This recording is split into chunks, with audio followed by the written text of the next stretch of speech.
Hi everyone, Ann Cornick from Paint and Porcelain Exchange. I'm here to teach beginners how to get started in China painting. And hopefully, if you've been painting a while, I'm here to challenge you a little bit and get you to paint along with us.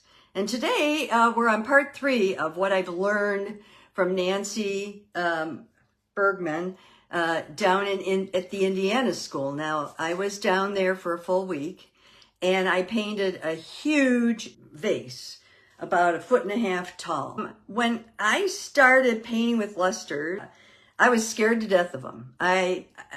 Nothing ever turned out right. I was so upset. I couldn't believe it. And I was very frustrated, very frustrated. Now, I think part of it is that I've learned from going down and working with Nancy and then coming back and trying to do my own is scale is a big part of it. I think the scale of brush you use, the scale of piece you're painting on, you have to take that into consideration with luster because luster runs a lot. And it will run at times you don't expect. So when you're putting the luster on, it'll look fine. And you might go and work on something else and come back and it will have spread.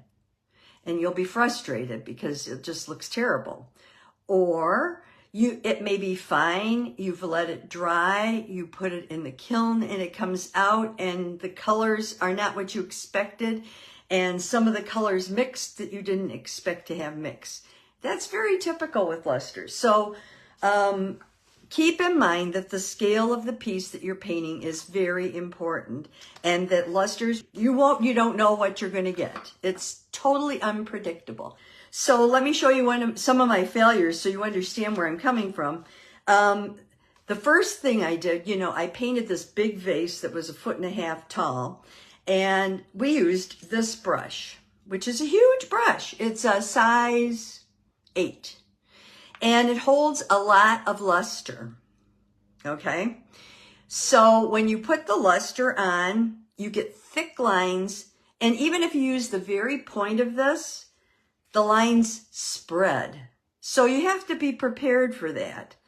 This was my first attempt at doing, once I got home, of doing a hummingbird, okay? Now, you can see here the colors spread. This is 2 coats. The green, I didn't much care for the green. I thought I had pink and blue, and it turned out kind of a purpley pink and blue. The little nose on the guy goes instead of going straight out. And I didn't leave enough room to put anything around him, like the flowers he might be, working on and things like that. So this was a failure, a horrible failure. Okay. And then I decided, okay, well, this one I had painted the mother of pearl on first and fired it and then painted on top of it. And that worked okay. Of course, I decided to use yellow for his head. His body is supposed to be red, but it turned way too dark. And then I decided, oh, well, I like purple. Let's put purple on the bow. Whoa. Okay, so like I said, you never know how it's going to turn out. Look at that purple. It turned out purple and blue. I guess it would be very pretty normally, but again, he's way too big. He fills the whole thing, and that's not what I intended. So I learned from that.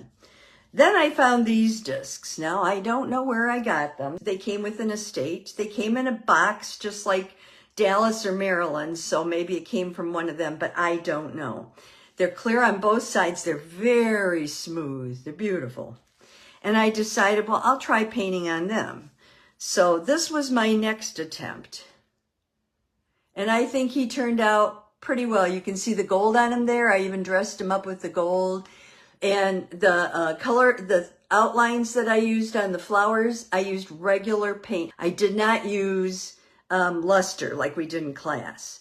In class, she had us use a funnel pen. If you don't know what they are, this is what they are. They look like this, and you fill up this end. It has a cover on it, and you just draw with that.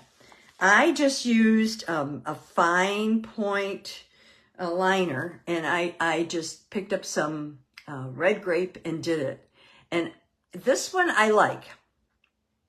And you see how I allowed room around it for him to have flowers and all that kind of thing. So from this to this, you can see the improvement. I also used a much smaller brush. I used a 10-0, and I also used something that I don't see a size on this, but like this size for his bodies. I also wiped off more on my tissue paper so that I could control the amount of flow from the brush to the china. Now in class, these are the ones I did. But again, they're on a big plate. So see how big they are? Well, they're on a big plate. This one I think is my favorite. It has a lot of colors, and I wrote the colors by them. This is a dark pink, and then of course, this is a yellow. This is a purple down here. This was the green, apple green. I really don't like apple green. See how it turns kind of gray-green? And this was the first time I used them, so they weren't contaminated or anything. This is blue-green up in here. This is midnight blue. And this is green, and then this is the gray, apple green. So now these turned out well, but again, see what I mean here on this guy? Do you see how his wings sort of disappeared? I was using my Turpenoid Natural that I had used for china painting, so it had oil in it, and this is what happened. Now, I kind of like the effect, but it contaminated the apple green, and she had to give me a new apple green. So don't do that. Even if you like the effect, don't do it. Finally, I did this one. And I think this one actually turned out the best. What is the best about it? I can tell you some of the things I like. First of all, I think the yellow needs to be more yellow, and I still have one more fire to do on this, where I'm going to add the little stamen down here, and I'm just going to outline these a little bit. The flowers on this are done with a light blue, and then then I fired them on the second fire. The little bit of pink you see on them here, on these is the dark pink that I added on the second fire. But I really like this guy. This guy turned out well. So these need a little definition, I think. Maybe not. Tell me what you think. If you think it's fine the way it is, I might just leave it. But this is more what I was going for. So you can see from this fiasco to this, the difference. Okay. So I'm going to show you how I went about doing this. Now, I did some things that she said not to do, and it worked for me. Everybody's going to tell you a different way. I watched Vita Cloak, however she says it, on YouTube, and she uses turpentine instead of luster essence, and it seems to work for her. And I've watched different people trying to learn how to do it better, and the one thing I have definitely come away with is you need to use small brushes. So I created a drawer here.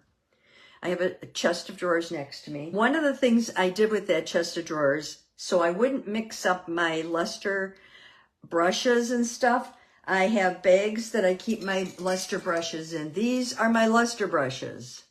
I have every size and shape. These are the ones you can use for everything.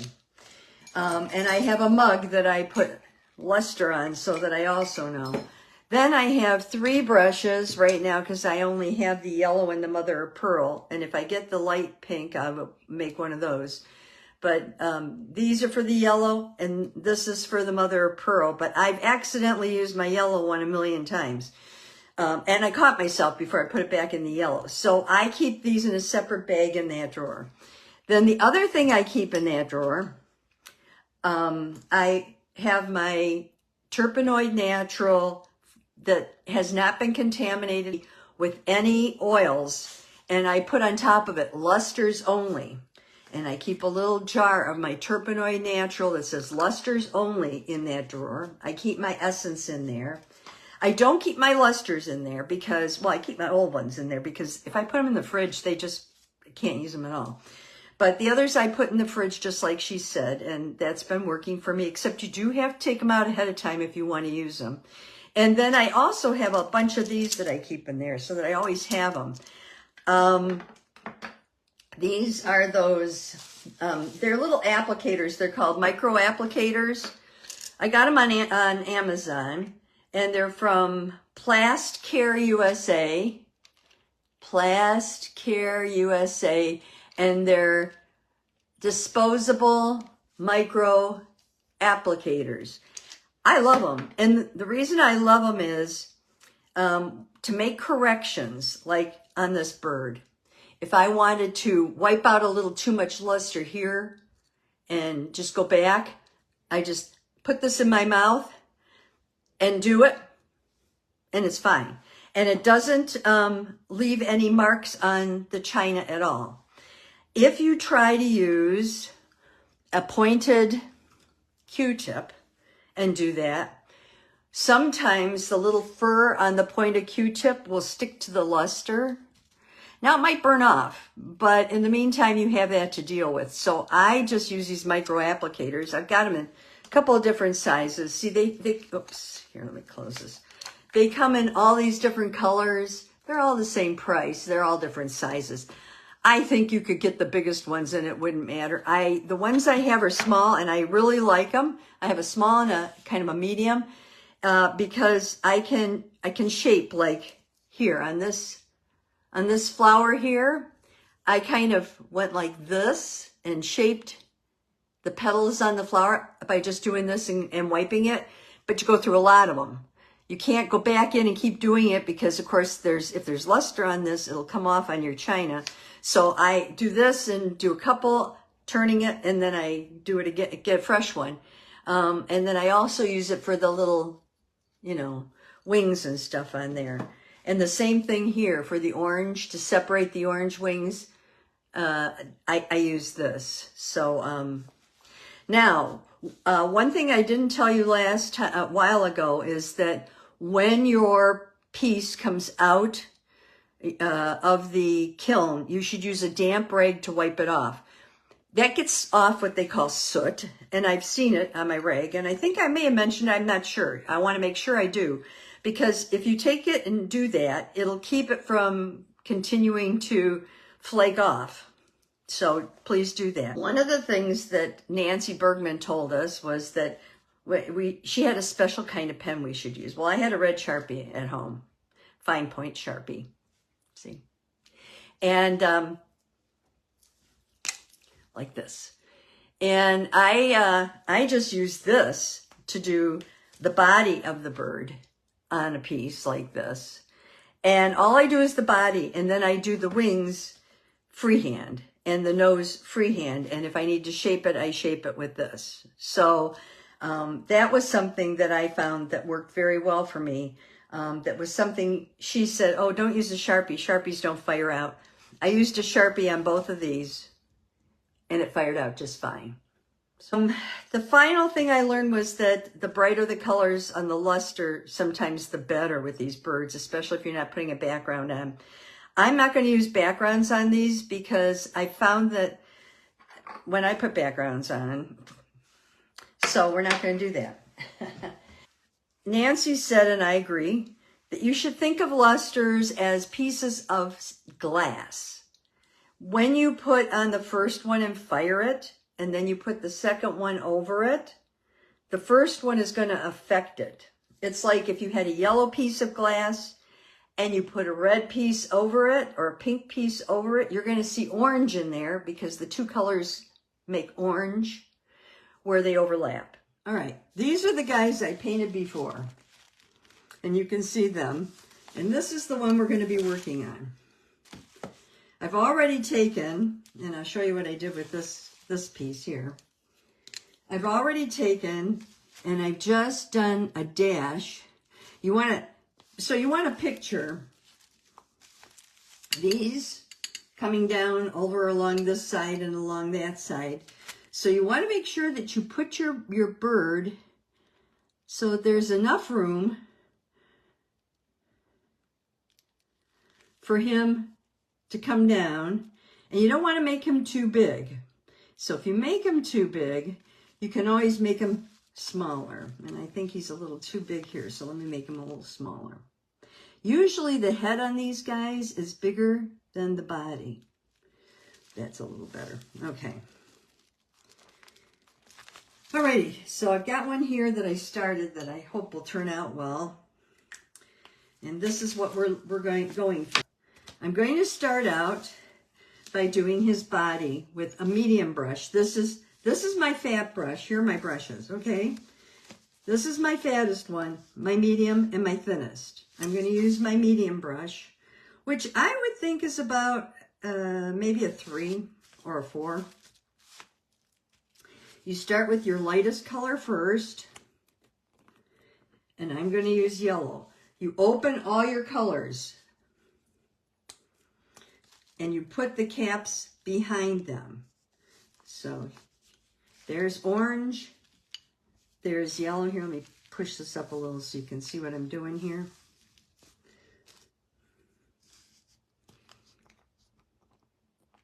And then I've got my pink there. Okay. All right. I'm going to start with my yellow. I'm going to dip, wipe off on the side of the lid because I want to control this. I'm going to touch it to my tissue, and I'm just going to put it on where I want it. If you put it on without trying to touch it and control it, you're going to end up with colors that you can't control, okay? All right. So now I'm going to take my orange. Oops. I'm going to move my yellow off. I don't want it in the way. Now I'm going to take my orange. I'm going to have to move these because they're just going to be in the way, but you saw how I had them open. I'm going to dip in my orange, and I'm going to do the feathers. So I'm going to do them this way. Can you see what I'm doing? Here. I'm doing it this way, this way, this way, this way, okay? And I'm going to do his tail feathers. And they should be down here. So I'm going to do them here, here, here, here, here.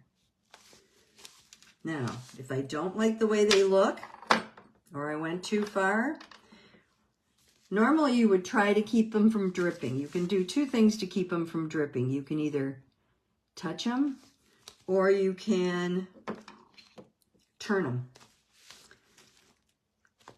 I wet this with my saliva, and I'm just pulling it too, like that. I'm going to use another one. Wet with my saliva, and I'm going to get rid of that and get rid of that because I don't like that. And here I'm just going to pull it in. You see how that kind of helps those? Now I've got to look at them and see what I've got here. Okay, now I need the feathers that are going down. So I'm wiping it on my tissue till it's clean, and I dipped it in my Turpenoid Natural. I'm going to turn it this way, and I'm going to dip it in my yellow. I want these to be yellow, and I'm going to go this, and this, dip it, wipe it, and this, and this. The hardest thing is not to go over it a million times, and I tend to go over it a million times, and you don't want to do that.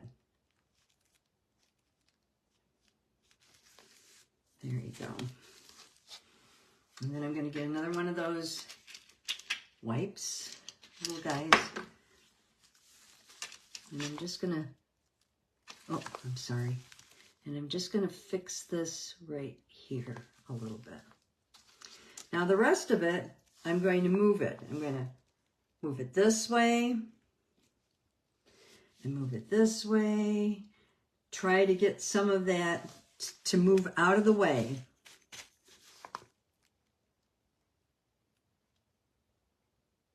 Now I'm going to use pink. I use my small brush. You don't have much time. You only have about 2 minutes to work with this. And put it up this way. That's good. And then I'm going to bring it down this way. And remember, you had to use a yellow brush for the yellow. And I'm just going to do it there. It's hard, very hard to control the luster. It wants to move on its own. I'm going to close up my lusters now for a minute. These feathers will be this color. The brown feathers will be this color. All the yellow will be yellow. And the pink will be turquoise. Now you're going to move it a little, just to make sure that it will run a little, but you want to move it so that it doesn't spread too much. And then you're going to kind of let that dry. So this is my little bird. Now I want to put, you see how on this bird we have some of these flowers, and these are imaginary flowers. They aren't real flowers. So if they don't turn out quite right, that's fine. I'm going to use dark pink for the flower because that's what I used in this other one. And this is going to be turquoise, right? Yeah, I kind of like the dark pink. And then I'm going to use green for this part, you see that there? So, okay, I've got the colors over on the side here. I'm going to open up the dark pink, and I'm going to use the big brush for this. I'm going to turn it upside down because that's the way I paint these. It's just the way I do it. You don't have to do it this way. It's just the way I do it. I'm softening my brush. My brush is not very soft. I'm softening it by putting it in the Turpenoid Natural. I'm wiping it clean. And then I'm just going to kind of roll it so it's got a nice point on it. And dip it into the pink. Wipe a little off on the side. And I'm going to start, I want this bird to be putting his nose into it. So I'm going to start with the lowest one. And then I'm just going to work my way up. Maybe one more here. And I might do one down here. These are fantasy flowers. I'm creating them. They almost look like grapes. I might put a couple up in here.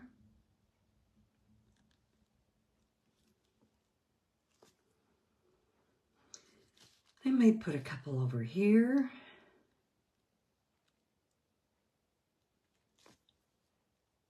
You see how they're spreading?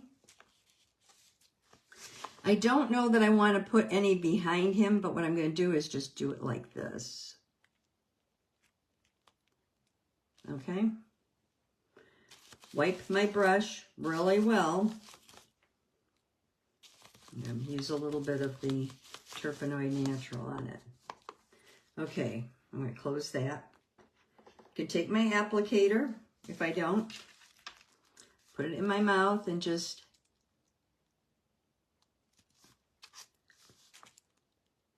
I'm using the same color each time so I can wipe it on the tissue.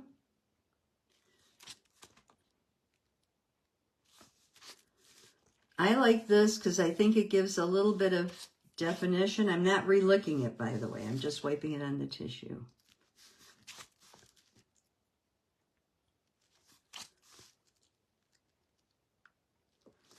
Just separating whatever I think I need separated. If, when you fire this, you have spots on the background, do not use a gold eraser. I would suggest, and she suggested, that if you have wink or something similar, after it fires and you have spots on here, that you use a little wink to get it off with so it doesn't scratch the surface. However, I had a soft gold eraser. This one I have is like hard like a rock. But this one that I have is very pliable, and I tried it and it took it right off. So it's up to you if you want, how you would want to remove that. Now I'm using my very fine brush, dipping it, wiping it off on the side, and I'm just going to turn this around because now I want to see what I'm doing, right? Oops. I'm going to tilt it because this guy here has kind of a puddle at the end, and what will happen is that will burn and become powder, become that soot. If it doesn't get back into the luster, it may be too late. Yeah, it looks like it may be too late. Let me see if I can just touch it, and that'll at least keep it from doing that. Okay, so I'm going to, oops, I need a little more. Okay. These are the vines. Just putting the little vines in.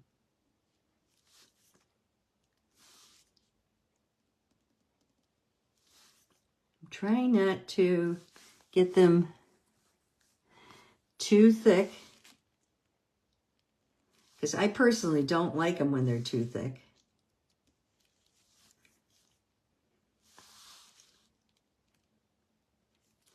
And this is all just freehand. I'm going to do a couple of little like this. They come down.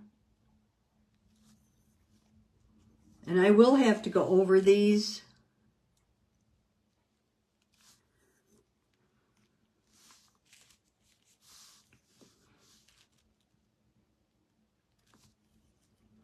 Now,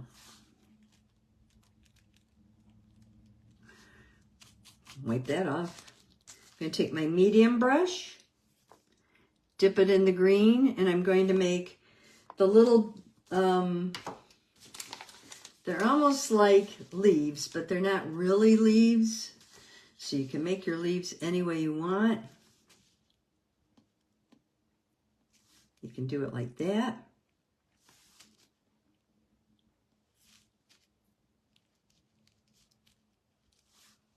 There we go. I might do one here. And I might do one up there. Oops, that one's a little heavy. When it's heavy, wipe off your brush, go back and just pat it, and then try to smear it a little. Now I think I'm going to have stamen and everything coming down in here, so I think I'm okay with the blank space in between. I know his eye has spread a little bit, and that's something, again, you just can't control. So on the second fire, I will probably fix the eye, because normally you would take and make sure that the eye was there, but I'll put a little eye on him and he should be fine. So that's this guy. And that's how you do it. This is just the first fire. Alrighty, and then I'm going to take one of these, make a little eye. Okay. So now you leave it sit until it's dry. So this is how mine turned out. Okay. That's only the first fire. So on the first fire, and I'm going to get rid of all these little applicators. See how many applicators I used? I used a ton. Get rid of them. And before you stop, you make sure you wipe all your brushes. And then if you're done, you can dip them in the luster essence and wipe them just to get the last of the color out. And then keep them separate. Pick up those brushes, keep painting. I will see you next time.